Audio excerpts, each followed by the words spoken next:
Welcome to Bloombox Growing Deeper. I'm Sarah. I'm Hannah, and we're on a mission to help you become the gardener you want to be. All right, welcome back, everybody, to Bloombox Growing Deeper. Today, we are going to talk all about soil. So we got into it. We scraped the top. The puns are going to be strong today. On the last episode. So now we're going to dig on in to soil. Now, I'm so excited about this one because this topic was brand new to me when I started with the Forest Service and with NSA, because to me, it was all the same. And then I went to a staff meeting and someone said dirt instead of soil. And you would have thought, well, that dirt was a 4-letter word, which it kind of is. It kind of is. And I was like, what is happening here? Why are people so upset about dirt versus soil? Isn't it the same? And people were like, dirt's what's on your clothes. Like, oh, it got heated. So, Sarah, explain to us, what's the difference between soil and dirt? Okay, I think that was an excellent explanation. Dirt's what's on your clothes. It's what you wash off your hands. It's what you sweep off the driveway. There might be soil in it. Yes. But it's something that you're cleaning up. Maybe you're not cleaning it up, but it's something that's on you, on something else. And it can include soil, but it can also be a lot of things. It can be dust, debris, whatever. Right. That's my personal differentiation. And it's a lot of people's. The thing you'll find different between different gardeners is the level they're willing to joke about it. Some people will totally joke about dirt. Some people, it's a 4-letter word and it's bad. It's something to clean up. It's not something to grow in. Yeah, I thought, so a couple years ago, I said dirt in a letter that went out to all of our members. Oh my. And I did it intentionally. I said dirt instead of soil, because I liked the sound of it. Yeah. I said NSA has had their hands in the dirt of every county, and they didn't like it. Oh, they didn't? Well, I didn't get too many responses, but some people didn't like it. So for the record, I do know the difference now. I knew it before I wrote that. I did it on purpose. Sometimes you got to write things that sound good. So I am in that camp of willing to joke about it. And I think you are too. I am. I'm totally willing to joke about it. But before I joke about it, I want to make sure we're on the same page and we're joking. Yes. Because if you're joking, it's funny. Haha, everybody knows what's going on. But if you joke with the wrong people, you may miseducate on accident. It is also important to us that you do know the difference. Yes. So we went over the difference a little bit, but let's go into more what is soil. Okay. So we know the difference between dirt and soil. What's soil? First, let's start with, I'm going to switch this up. It's not how the outline went. But now we know why it's important to know the difference. So why are we talking about it? The reason it's important to know your soil, know what it is, know how to take care of it is because healthy soil equals healthy plants. Yes. Plants grow in the soil. We walk on the soil. Without it, there is no life. That's true. And the types of soil and what you have in your soil is going to make a really big difference into sometimes how you garden and what kind of things you need to do while you're gardening. Right. And what kind of things you can grow effortlessly, what kind of things you can grow with some work, and what kind of things you really just can't grow in that particular spot. So what is soil? Oh, okay. So here's what I know about soil. Like I said, I'm new to this. Sarah has all the info on it. So soil is organic matter, right? It can have a lot of different types of things in it. And that's where we can get into like our loamy soils and our clay soils and all of these different things. So it impacts the nutrients that you have for your plants, impacts how water flows, drainage, things like that. But why don't you tell us the technical Okay. info? I thought that was a great explanation. Oh, good, because I felt like I was just... You were kind of throwing things out there. Yeah. Soil is minerals plus organic matter. I've missed the minerals. Well, you said the minerals. You just didn't give them a classification. So the minerals we break down into sand, silt, and clay. Yes. Is how we classify those three. To classify our soils, we separate those minerals into sand, silt, and clay. There's actually a fun triangle. I'll put a picture in the show notes. Yay. And depending where you are on those 3 sides, how much sand versus how much silt versus how much clay, it defines your soil classification, which tells you how dense your soil is, how much water it can hold. And then that organic matter is, anything composting. So it could be dead plant material. It could be dead animal material. It is dead bug material, things like that are decomposing and providing really rich nutrients to the plants.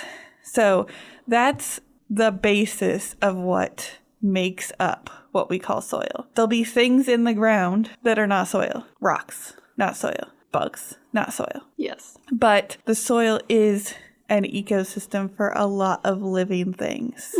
So we want our soil to be alive. Oh, Minerals I love it. aren't alive. So I'm going to lean more on you, our animal person, to talk about some of the things that bring the soil to life. Right. Okay, so here's the fun thing. So I used to do conservation education before this position, and one of my favorite activities to do with students was I would dig up, I would put a log out to rot, and then when it was rotting enough, I would dig up the soil underneath it and the log, and I would take it all to a classroom, and we would just dig in it. Oh my goodness. It was so fun. But what you learn is that soil is full of life, like you said. So there's all kinds of things that we would find in there. Invertebrates. Of course, you're always going to find your worms, all that good stuff.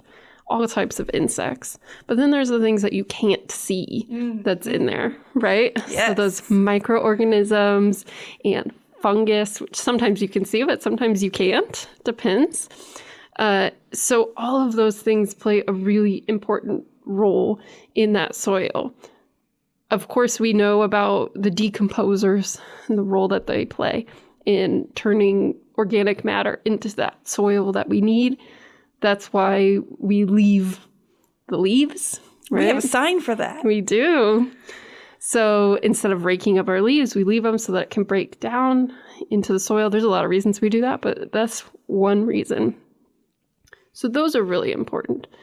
But then there's other insects that are not involved in decomposing and that are also playing an important role in that soil. And I think that a lot of animals that live in the soil get a bad rap. Everyone's trying to get rid of them. So many of these things get a bad rap. Right? I remember going outside one evening to see the raccoons rolling up the grass to get to what was in the soil. No way. Underneath. Yes, we had just had sod put in, so it wasn't quite rooted yet. So they literally just peeled it back. Oh, that's hilarious. And they were digging in there. It was a mom and all her little babies. And they were, of course, they never put it back, but they were digging in there and they would pull out all of these little invertebrates and insects and different things that were in there that they would eat. So I think it's important to remember, like we've said, gardening is about people, but it's also about the interaction that you have with the environment.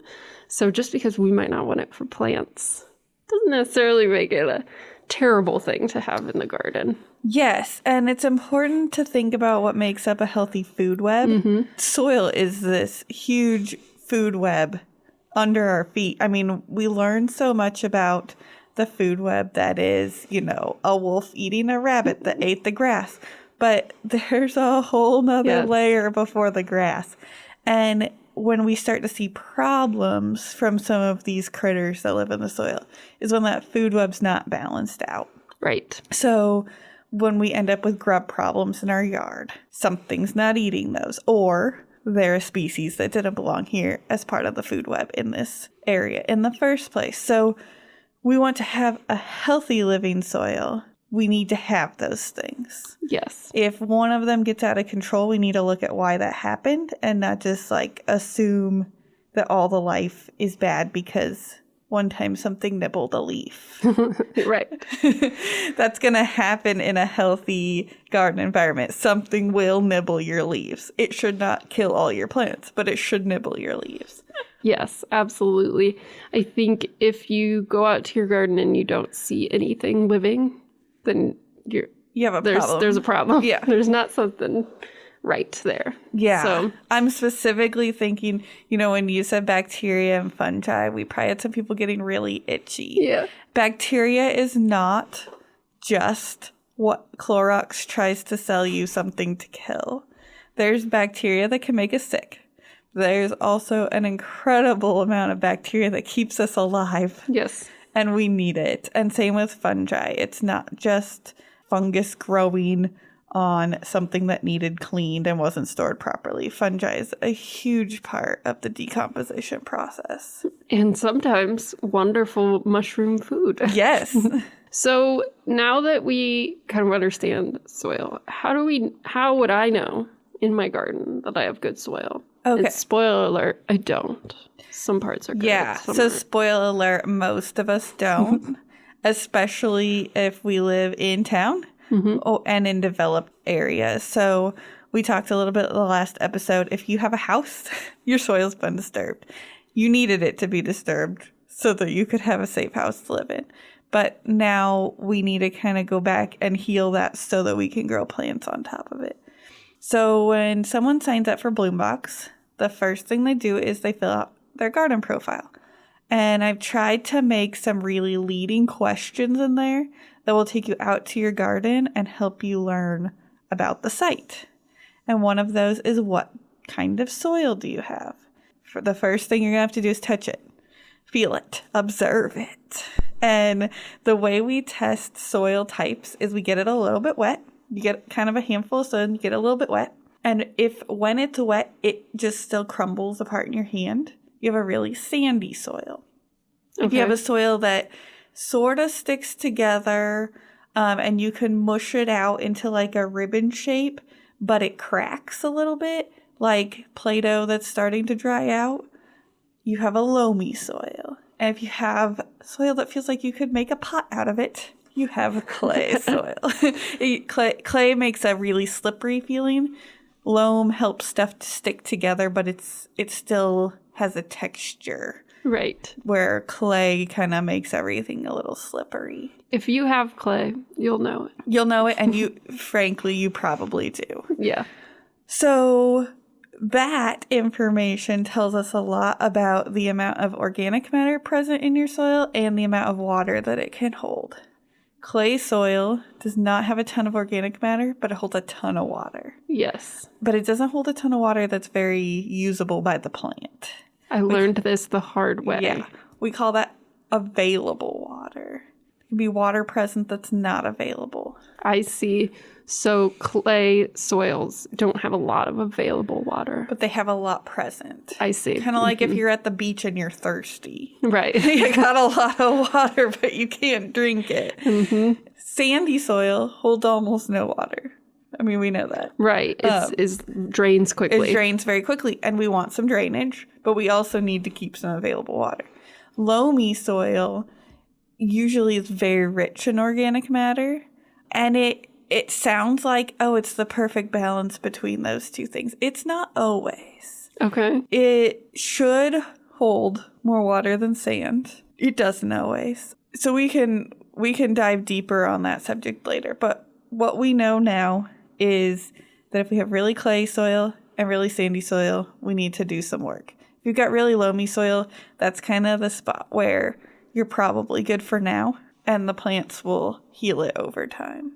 Okay. So I'm going to make the assumption that most of us are working with clay soil. Here in Nebraska, we do have about half the state that naturally has a very sandy soil, but still around those developments, a lot of clay has often been used because that's how you can build a strong foundation for a house. So you still may not actually be planting into a super sandy soil. I have a good half of my yard that I think is pretty much clay. Yeah. Mm-hmm. And we hit it putting in that patio. Oh, I bet you did. We got started and half of it was like, oh, this is great soil. I'm scooping it out. And then we got halfway through and I was like, oh my gosh, this is never going to work. Because clay soil is very hard to remove. It is. Clay soil is very, very heavy. Mm-hmm. Yeah. So the first question I'm guessing we're going to get from this episode is a bunch of people calling and asking if they need to get their soil tested. Ooh, yes. Should I get my soil tested? I know you can walk into a lot of places and do that. You can buy something on Amazon. You to can do buy that. the kits, yeah. Most likely the answer is no. The reasons you test your soil, you can test for chemical presence if you suspect pollution. We're going to say that's pretty much out here. We can assume some level of pollution in town, but we're not talking about sites where suspected dumping was happening. Right. I'm just going to put that one out there first because it's the big no. I guess if you were worried in an old house like ours, if the outside was painted with a lead paint. I think if that paint chipped to, like, you could test the soil just around the house. You could if the outside of your house is still painted. Okay. I don't think that's a soil test, though. I think you would just go get the lead house paint. The paint test that you would use on your house that your house inspector could use. Okay. I don't know. I mean, it could be a soil test, but...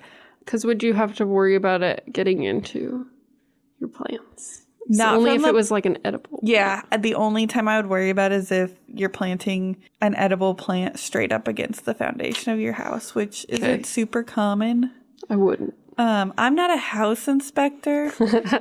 Don't take my word for that. That's my gut feeling on this is unless you're planting edibles straight up against the side of your house, some lead in the soil is not going to stop you from growing the bush you want. Right. So that's kind of the big... Chemicals. I've never run into a situation where I had to test for that.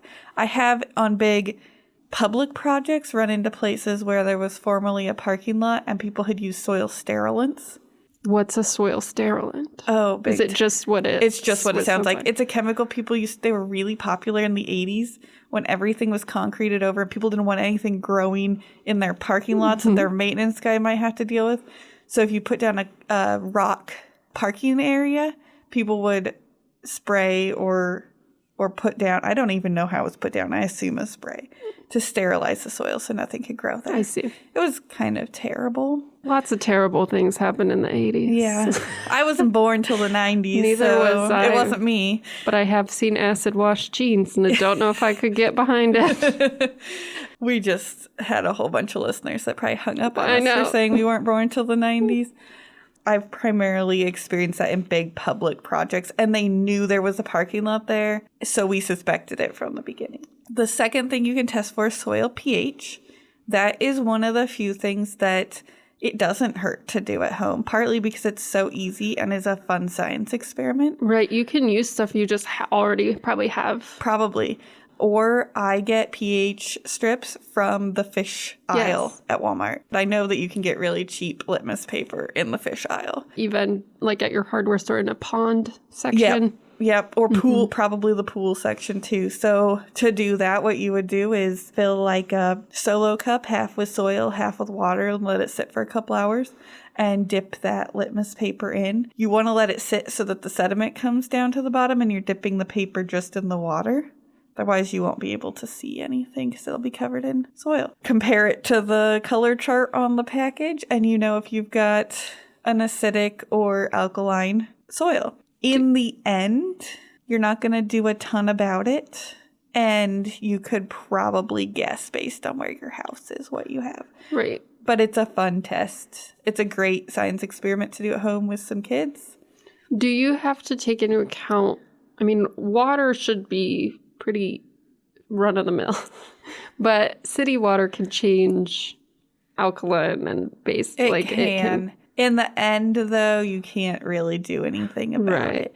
And it's not likely to be high enough or low enough to matter. Okay. The only time I've really taken it into account is when I want to plant some species from really specific ecosystems that, you know, can't handle acidity or something like that. Mm-hmm. There are those color changing hydrangeas. Have you seen those? You can get hydrangeas that, I'm going to get this backwards, I'm sure, but they turn blue with a neutral soil or a basic soil, and they turn pink with an acidic soil. And so then you get fertilizer to put on them that can turn them one color or the other. That's amazing. Yep. I cannot grow hydrangeas in the first place. So that would solve that problem. I'm pretty sure I couldn't accomplish that. But So if you want a long-term soil pH test, you could plant some color-changing hydrangeas. yeah. The soil test anybody who asks this question is probably thinking of is a soil nutrition test. And that's something you would send off to your extension office or to a soil lab. And you would get back this big readout with elemental names of different nutrients. I would never do this in my home garden. I know people who really, really wanted to know or really just enjoy learning that kind of thing or wanted to adjust for a really specific crop. The people that need those tests are growing crops where they're trying to absolutely maximize the amount of nutrition a specific plant's getting. If you want to do it, I mean, I'm not going to stop you, but in my mind, it's thinking way too hard about planting a perennial garden. But if it's something you're super interested in, go for it. We're just a little too let's just make this happen. Right. I just don't want to make anyone think that they need a soil test in order to have healthy soil in their garden. It's absolutely a fun thing to learn about. You may need some help to read it, and whoever did the test should provide an interpretive instruction for understanding what the readout from the test is telling you. And it can be a really neat thing to learn about your yard. But it shouldn't stop anybody from thinking that they can improve their soil. Yeah. And it might, maybe not one that in depth, but it might be worth it if you really are, a few years in and you just can't get anything to grow. Yeah. To do a couple of these tests. The at-home ones would be the place where I would start. Yeah, I've never done one, but you can get a nitrogen, phosphorus, potassium test on Amazon. I have no idea how accurate they are, but those are your 3 macronutrients. That's what all of your fertilizers are based on. If you use plant food like a Miracle Grow or something, it's got some micros in it, but it's based on nitrogen, phosphorus, potassium. If you think you're going to fertilize that, I guess I would not ever put down fertilizer in my garden without knowing what I already had. So that may be a time to test. I don't put down fertilizer in my garden. Neither do I. So here's another question I have. Because I'm on a mission for us to fact check social media things. Ooh. Fun. So this is about the time of the year, and maybe actually more into the summer, when I start to see if your plants are declining, throw some Epsom salt on them. Is that a thing? People are always telling me to put Epsom salt in the soil. Epsom salt's just sodium, isn't it? Right. So is that, do we need that?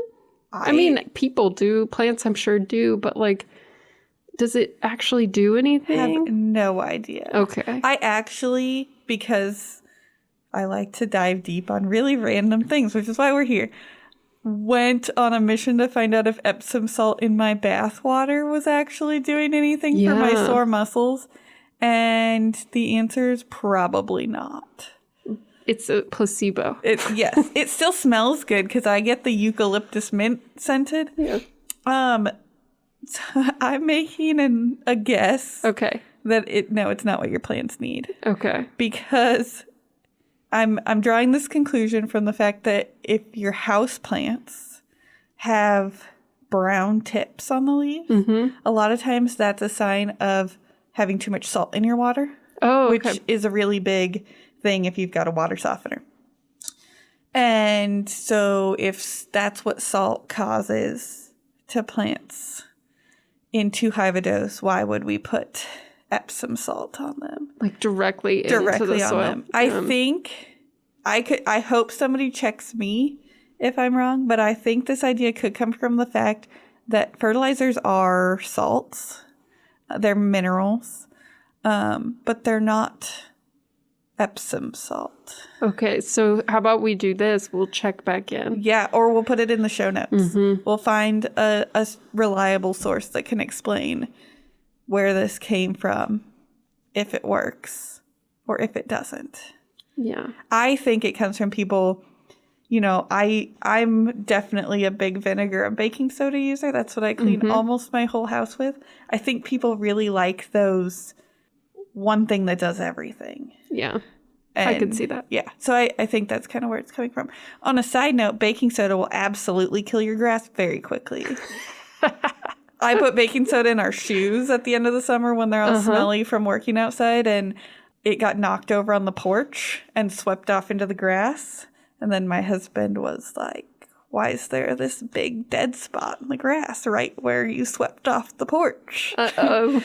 So, yeah, I guess there's a fast way to kill some grass. I don't know if it's advised, but I don't it's know fast. if it's advised, but it's sure fast. So, now, what do we do about our soils if we're not happy with how they are? Yeah, like my clay. Your clay. Man, that's the worst one. It's the worst. I've been trying to establish a garden.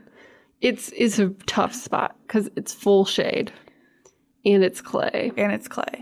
And so it's just...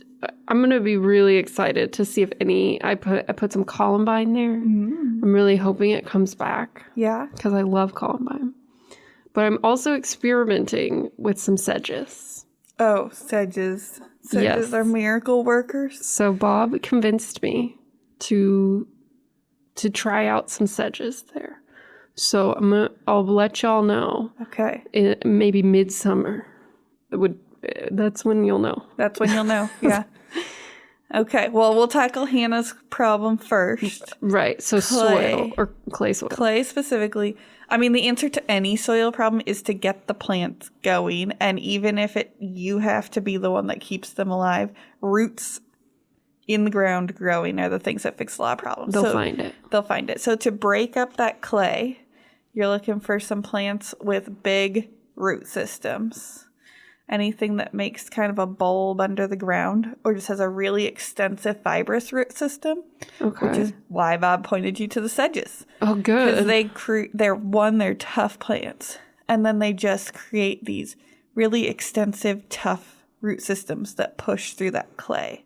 And sedges are a classification. Sedges are kind of like grasses. I'm just going to go back to what sedges are quick.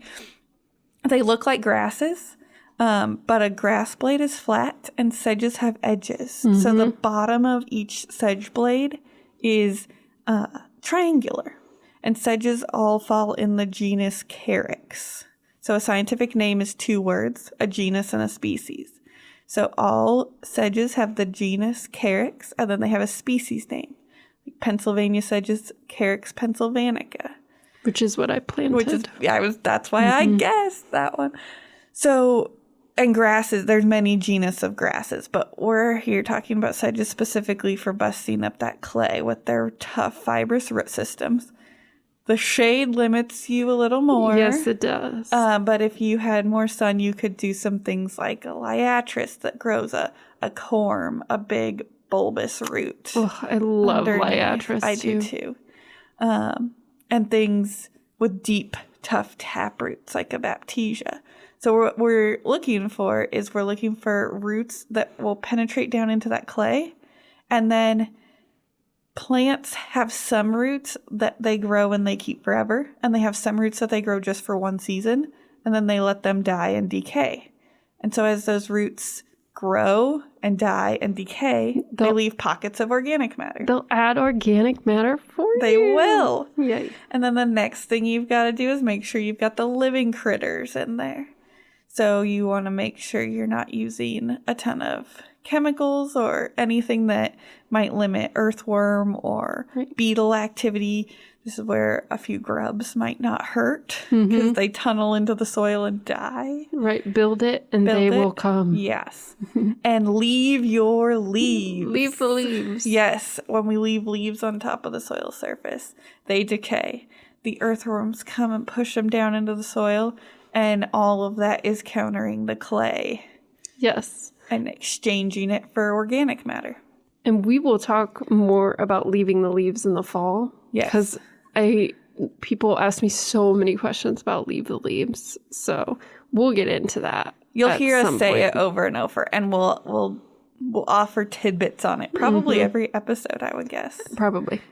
It's if I could offer perhaps the one biggest soil fixing Well, two. The two biggest ways to fix your soil, plants and leave the leaves. And trust that basically you're allowing the process that wants to occur to happen. Right. So that's probably the fastest way to fix clay. Okay. If you don't have leaves to leave right away, or you just want to get things boosted, a little compost over the top of the soil never hurts. I did that last fall when I planted the sedges. I did a little bit of stirring with some compost. Great. Mm-hmm. Yeah. So I have almost the opposite situation. I have under a big old maple tree some really dry, crumbly soil. Oh, yeah. So this is an interesting soil type. You know, we talked about how sand has its problems, clay has its problems, and it can be tempting to think of loam as that perfect in-between. Mm-hmm. But I have loamy soil that's really depleted of any organic matter under this tree. And I suspect it's because grass didn't want to grow in the shade, and the prior owners of the house never left any leaves. So this big old maple tree, maples have really shallow root systems, so they use a lot of that surface water. Right, they're sucking a lot of stuff out. They're sucking a lot of water. And I'm not saying anything bad about my maple tree. It's great, but it makes it hard to establish plants underneath. So the thing I need to do is get more organic matter in there quickly. So I've planted plants, and opposite to my usual garden technique, I need to water them more than I would like because there's no organic matter to hold that water in place. Mm-hmm. But there will be over time as I let those plants do their job. And then we've started mulch. Well, we composted when we first planted. We mulch that area and leave it to decompose. And we leave everything. I don't even cut those plants back. I leave everything there. Right. So kind of trying to restock that and then make sure in the meantime you're giving a little boost with some water. I'm giving a little boost to keep the plants there until they can handle it themselves. And we're going to go into this spring will be the third spring. So we this is only our second spring. Oh, wow. We planted it last spring, and there was already a huge improvement by fall. And so I'm really looking forward to how it does this spring. Great. Yeah.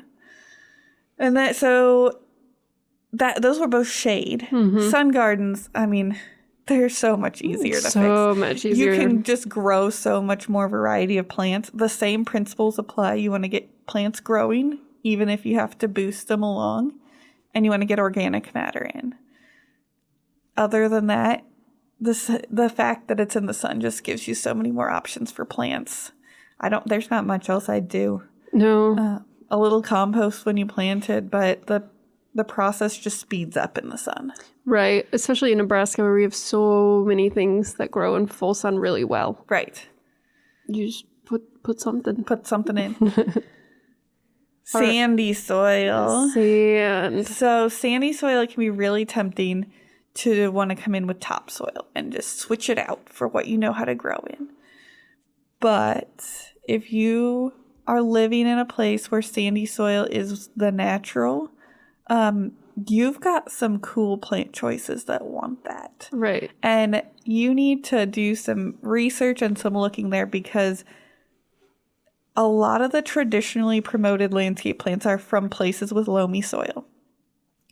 Those of us who live in loamy soil areas are so jealous of the things you can grow. Let's normalize them. Let's promote them a little bit more and put the plant in the right place. Because this would be a good chunk of like northwest Nebraska. It would, a huge chunk. And they've got some awesome penstemons and Scutellaria, which I'm totally losing the common name for. That's not one of the warts, is it? No, I don't think so. Mm-hmm. Well, Scutellaria is the scientific name. Sure. But you've got some plants in those areas that we'd love to grow here, but they need the drainage that clay provides. Yes. So start with the right plant in the right place, but chances are you do need to get a little organic matter back in, but a little bit of compost and keeping leaves and mulch on top of that soil surface is really all you need to do. You don't have a bad soil. And this is something that NSA can help you with. It is. Because we have experience trying to figure out what plants that are available can grow well in that sandy soil out in northwest Nebraska, central. Sometimes it's a fluctuating area. So go to our website. I'm sure we'll post a link in the show notes. Yes, I'll put a link in the show notes. We've made lists of plants specifically for these areas. Mm-hmm. Yeah. And the other hard part that can be about putting the right plant in the right place is that sometimes they're just not available. So we've worked to figure out what's available and what will do well. Right. You can do some research and find a long list of plants native to those sandy regions, but since they're not the highest priority to a lot of garden centers, that doesn't mean you'll find that plant available. So we have tried to do that work for you ahead of time. Yes. And find out not only what will grow there, but what you can get. Exactly. The last thing I want to touch on is that if you're working on improving your soil or you have improved your soil, now we need to protect it. And the main thing that we're trying to protect it from is things we dump on our roads. Yes. This can be a problem. It can be a problem. We will probably cover this in a whole episode of its own, plants that can grow next to the roadways.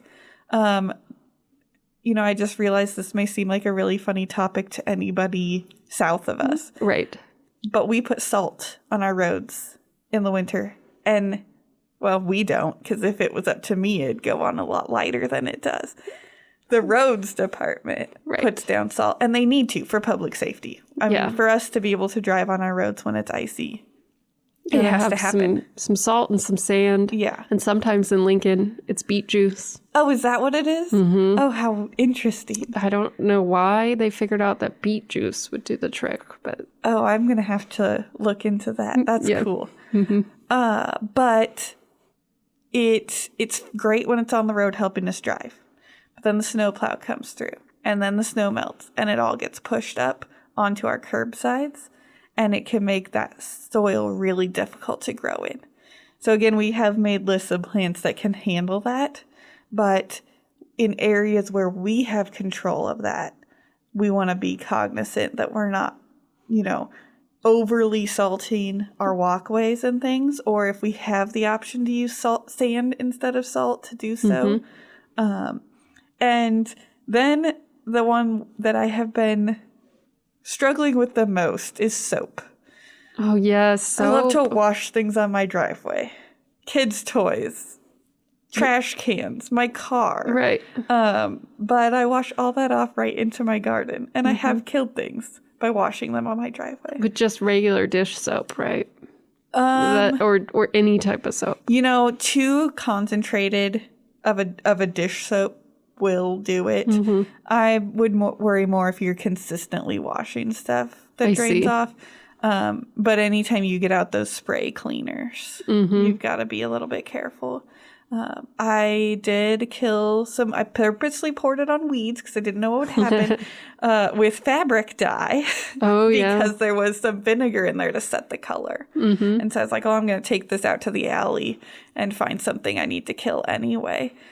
So any of those activities you took out of your house so that you wouldn't make a mess in the house, just make sure you're not doing it next to your favorite garden plot. Right. You may be disappointed with the results. Or if it is something like I give my dog a bath outside in the summer. And you probably do that frequently.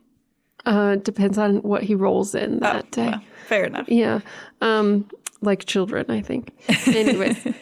And so I move us around. Yes. So we're not in one spot all the time doing our bath. Because you probably don't use any kind of soap on your dog that would kill a plant in one go. No. But if you were repeatedly doing that bath time in the same place and it built up in that spot. Right. Yeah. Okay. Well, this was a good deep topic. All about soil. All about soil. So, but I do have one more question. Okay. What can people do if they do have a part of their yard that gets salted all the time? I imagine those like corner lots where the city's putting it down on the streets and you're putting it on sidewalks. And then you got this spot that's just always getting hit by salt in the winter. Right. And there's not a ton. I mean, I would love to say, well, here's how you can stop the salt from building up there. There's not a ton you can do. We've got to salt the roads. You've got to not fall on your sidewalk. You can leach that salt out. So the first, few weeks of the spring, watering that heavily to help that salt soak down the soil profile where it will cause less problems. Planting things like sedges that help naturally filter our water.